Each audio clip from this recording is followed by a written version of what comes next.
আসসালামু আলাইকুম। আশা করি সবাই ভালো আছেন। তো ইলেকট্রিক বাইক বা ইলেকট্রিক স্কুটি যেটাই বলি না কেন, আমরা খুবই মানে অনেকেই অনেক আগ্রহ দেখায় ইদানিং দেখতেছি। আমি যখন রাস্তায় চালাই দেখি আরকি। যাই হোক, আজকে ২ টা বিষয় নিয়ে কথা বলব। সেটা হচ্ছে ইলেকট্রিক বাইকের মানে ইলেকট্রিক স্কুটি আমি যেটা চালাই কিংবা আপনার হচ্ছে আরো মডেল যে আছে ওরা ক্লেইম করে প্রত্যেক কিলোমিটার ১৪ পয়সা কিংবা ১৫ পয়সা করে খরচ হয়। এই একটা বিষয় ক্লিয়ার করব যে আসলেই আপনার প্রত্যেক কিলোমিটার কিরকম খরচ পড়তেছে। আর সেকেন্ড হচ্ছে ইয়ারিয়ার একটা নতুন মডেলের একটা বাইক লঞ্চ হয়েছে, মানে স্কুটি লঞ্চ হয়েছে, সেটার দাম প্রায় ২,৩০,০০০ টাকার মতো। তো এত দাম কেন? এই দুইটা বিষয় আপনাদের কাছে ক্লিয়ার করব। তো আমি যে বাইকটা এখন চালাই সেটা হচ্ছে ইয়াদিয়া T5। আমার তখন মার্কেট প্রাইস ছিল হচ্ছে ১,৩০,০০০ টাকা। আমার ডিসকাউন্ট দিয়ে টোটাল ১,২৭,০০০ টাকা পড়ছিল। এখন একটু দাম বেশি। তো এখন কথা হচ্ছে যে ওনারা যে বলে যে ১ কিলোমিটার ১৪ পয়সা দিয়ে চালানো যায়, এটা আসলে কতটা ঠিক আমি আজকে ক্লিয়ার করবো, একদম ক্লিয়ার। আমার এই ৬-৭ মাসের অভিজ্ঞতায় আমি মানে টোটাল বিষয়টা তুলে ধরার চেষ্টা করবো, আপনারা বুঝতে পারবেন। প্রথমে আসি, এটা চার্জ দিতে কত টাকা মানে আপনার খরচ হয়, তো মানে ফুল চার্জ করতে আমার এই মতে ২ ইউনিটের একটু কম বেশি হয়।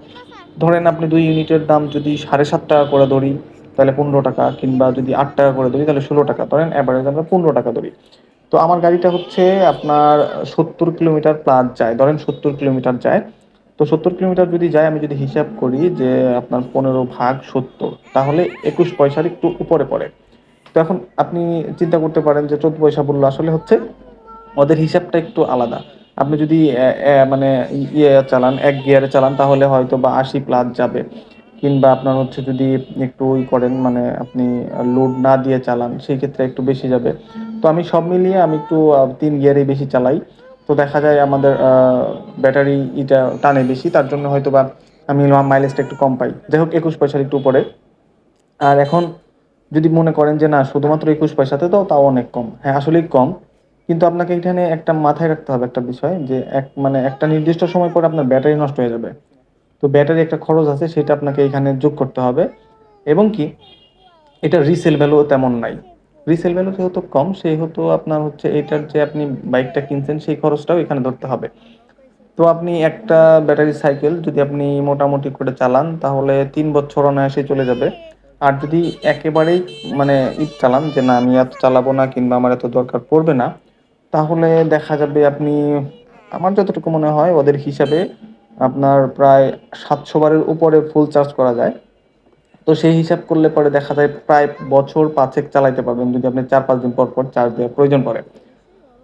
তো এখন সেই হিসাব করলে আপনার খরচ আপনার কয়েক টাকা পড়বে।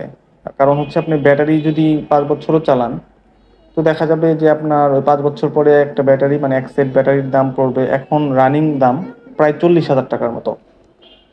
৪০,০০০ টাকার মতো ৫ বছর পরে অবশ্যই দাম বাড়বে, কারণ যেহেতু আপনার হচ্ছে এগুলোর চাহিদা বাড়ছে। এমন হইতে পারে দাম কমতেও পারে, কারণ বাংলাদেশে যদি এটা আপনার হচ্ছে ম্যানুফ্যাকচার হয়, বাংলাদেশে যদি আপনার হচ্ছে এটা পুরোপুরি উৎপাদন হয়, তাহলে এটার দাম আরও কমতে পারে। তো ধরেন ৪০,০০০ টাকায়, তো 5 বছরে আপনার ৪০,০০০ টাকাটাও এই কারেন্ট বিলের সাথে আপনার যোগ করতে হবে। কারণ আপনার 5 বছর পরে এই টাকাটা আপনার ড্যামেজ মানে বাতিল হয়ে যাবে। তো সেই ক্ষেত্রে আপনার দেখা যাবে ৩-৪ টাকা পার কিলোমিটার আপনার পড়বে, অথবা ধরেন কম বেশি হইতে পারে, এক্সাক্ট বলা যাবে না। মানে ওটাও ডিপেন্ড করে যে আপনি কত কিলোমিটার চালাইতে পারতেছেন কিংবা কতদিন আপনি ব্যবহার করতে পারতেছেন, ওইটার উপরে। তো সুতরাং আপনাকে যদি কেউ বলে যে ১৪ পয়সা ২০ মানে ১৫ পয়সা ২০ পয়সা, এটা একদমই মানে আপনার হচ্ছে এটা এটা সত্যি না। আপনার সব মিলিয়ে একটু খরচটা বেশি পড়বে। শুধুমাত্র আপনার হচ্ছে এটা কি বলে, কারেন্ট বিলটা ঠিক আছে, কারেন্ট বিলটা ২০-২২ পয়সার মতো পার কিলোমিটার পড়বে। কিন্তু আপনার ব্যাটারির দামটা যদি আমরা ধরি, তাহলে একটু খরচটা বেড়ে যাবে।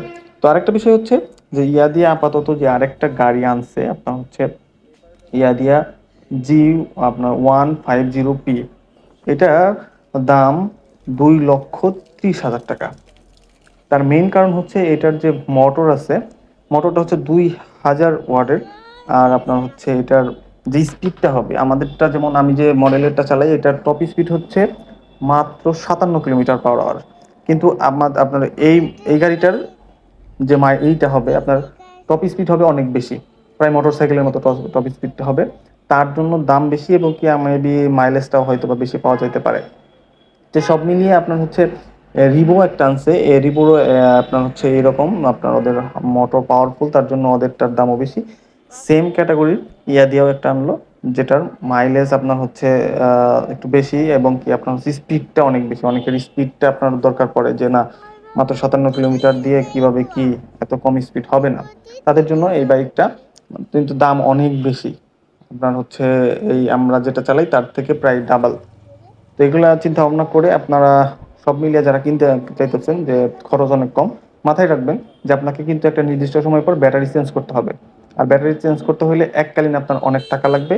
আরেকটা বিষয় গুরুত্বপূর্ণ হচ্ছে এর রিসেল ভ্যালু এখনো বাংলাদেশে অনেক কম। আপনি আপনার হচ্ছে কি তেলের বাইক আজকে কিনবেন, কালকে বিক্রি করতে পারবেন, কিন্তু এই ইলেকট্রিক বাইক আপনি যদি কিনেন, সেটাকে আপনাকে মানে বন্ধু হিসেবে নিয়ে নিতে হবে, কারণ এটা আপনি চাইলেই বিক্রি করতে পারবেন না। এটা ওইরকম ভাবে কাস্টমার পাওয়া যায় না।